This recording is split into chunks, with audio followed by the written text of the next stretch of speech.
Welcome to the CISO Wise podcast. Join Dr. Earl Crane, founder of CISO Wise, as he interviews CISOs and cybersecurity experts on their wisdom gained from years of experience on what works and what doesn't in building a cybersecurity program. This week we're joined by Brandon Hines, Vice President of Security at Dimensional Fund Advisors. Listen to CISO Wise on the go by subscribing to the CISO Wise podcast, available on all podcast apps. Well, he's probably like my 100th hire overall throughout my career, so I've kind of got a method. First and foremost, I want somebody who is going to be adaptable to the needs of the organization and the function. This episode is brought to you by the Carnegie Mellon University CISO Certificate Program, which is named a National Center of Academic Excellence in Information Assurance Education by the NSA and the Department of Homeland Security. In the CISO program, you will learn the skills you need to be an effective CISO through targeted, interdisciplinary coursework and hands-on practical applications led by faculty from Carnegie Mellon University's Hines College and the Software Engineering Institute, including yours truly. I invite you to learn more by visiting hines.cmu.edu/CISO or follow the link in the show notes below. This is Earl Crane with the CISO Wise podcast. Thanks for joining. Today, I'm speaking with Brandon Hines, the Vice President of Information Risk and Security at Dimensional Fund Advisors, who spent over 14 years establishing and growing a cybersecurity program. Brandon has deep experience in hiring and then managing an effective cybersecurity team. I met Brandon when I was with Promontory Financial, and I was impressed with both the measured approach he takes to information security and the genuine interest he takes in people. I thought to myself, this was someone I want to get to know more. In this interview, you'll notice we start in the middle as we were still getting things set up, but then we realized that this was a good place to start the program.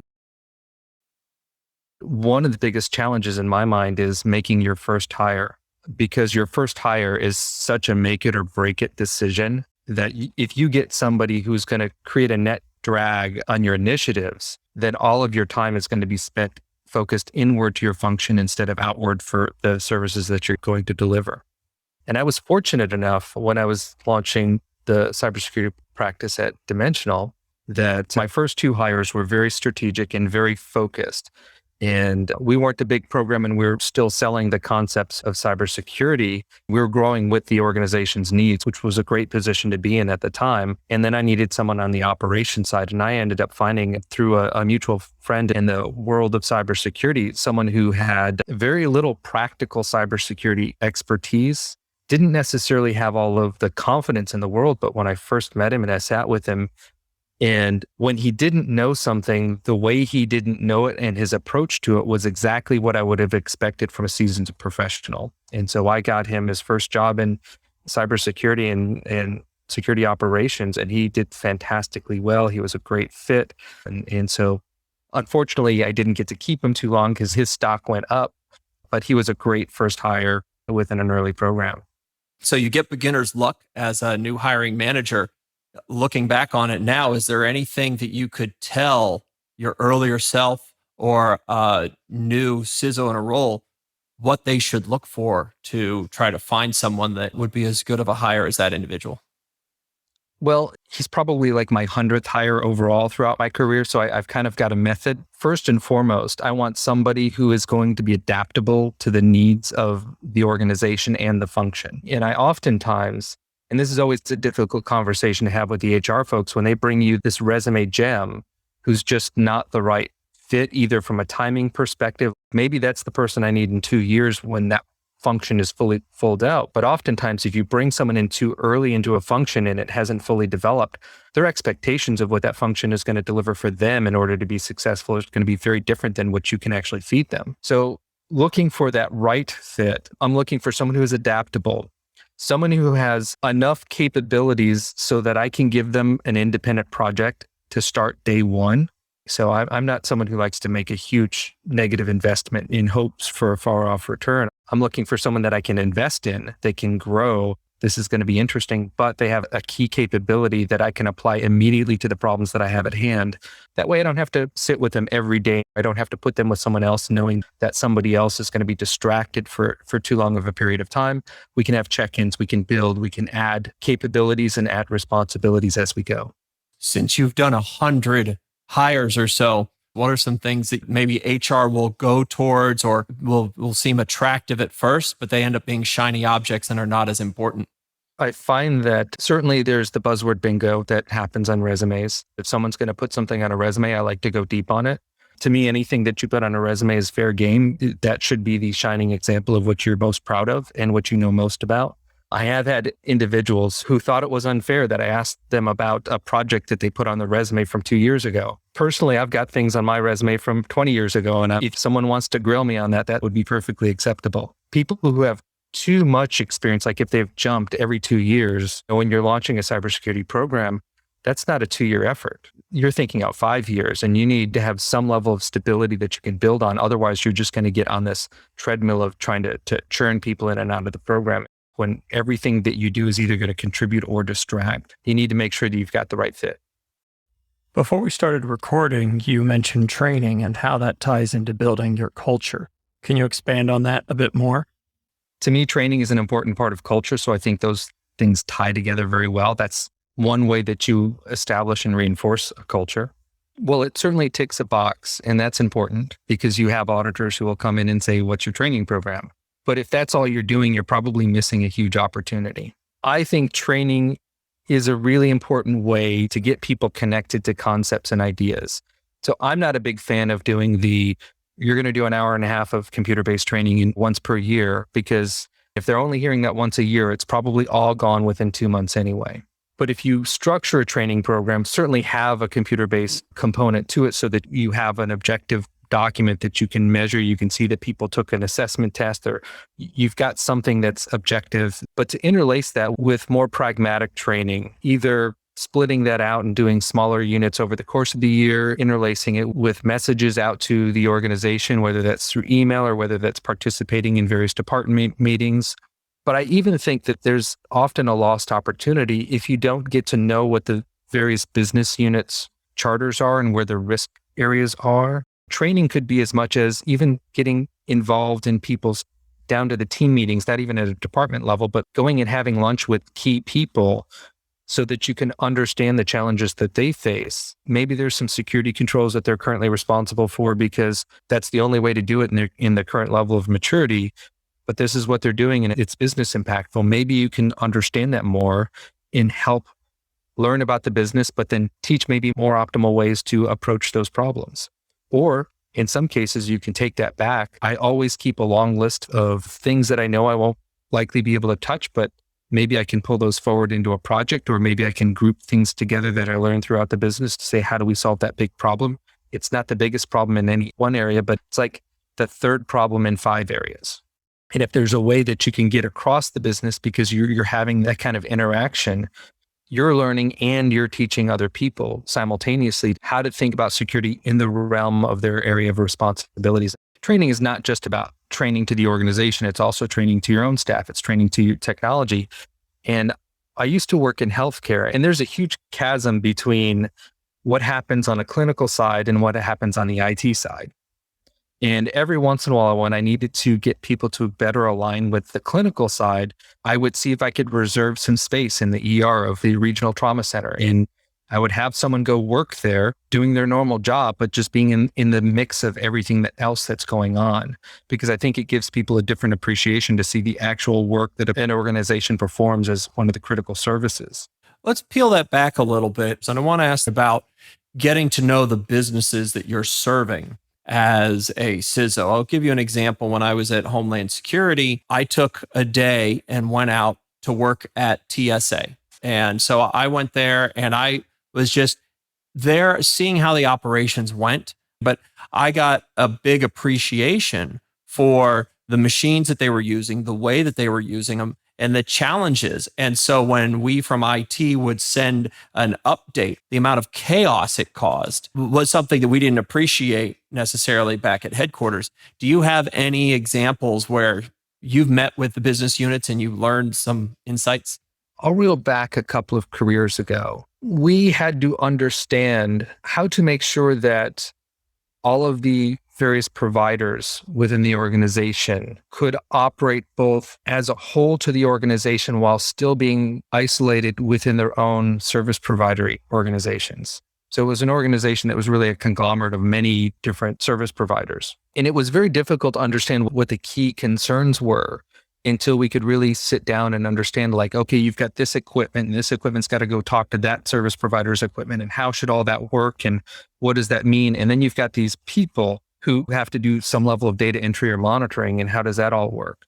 There's how you might whiteboard that out as a technologist, but how you whiteboard things out as a technologist doesn't always translate to how things actually work in a pragmatic world. There's always some other limitation that you're not aware of. And so until you can understand that that makes sense, that's all secure, that's how you can think it, but maybe that requires someone to do 20 pages worth of data entry because now we can't transfer this file seamlessly between these two systems on these two disparate networks because the protocols just can't be secured the way you think they should be. Maybe your preferred control is not the appropriate control. Maybe you need to lower that security requirement a little bit, then come in with some supplementary controls or some compensating controls. But you won't know that until you get out there with the business and really understand what makes them tick, what their drivers are, what levers can they pull within the world.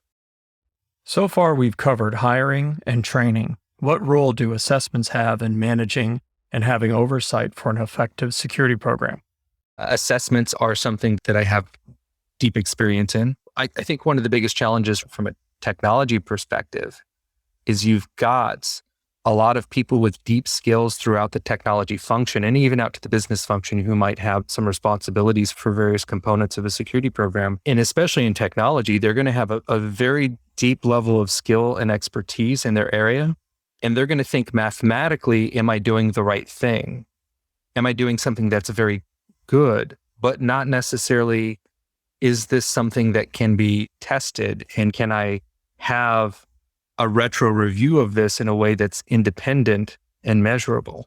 And so I do find a lot of times that I'm having to work with folks to try and bring in not just what's a good practice that aligns with the overall goals, but doing it in such a way that we can measure it over time and we can be transparent so that eventually senior executives can look at this and they'll see that, yes, I've got confidence in this thing that's going on over here, as opposed to just trusting it because we have trust in people.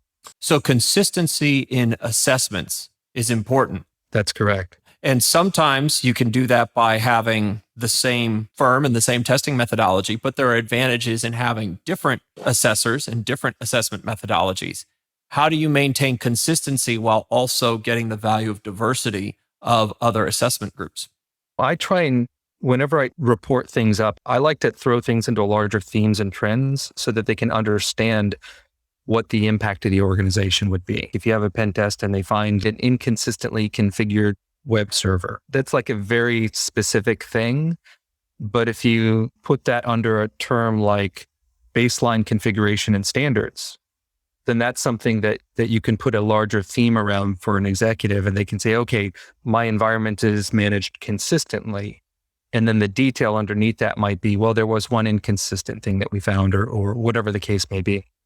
What about the value of defining a security framework to maintain that consistency across assessments?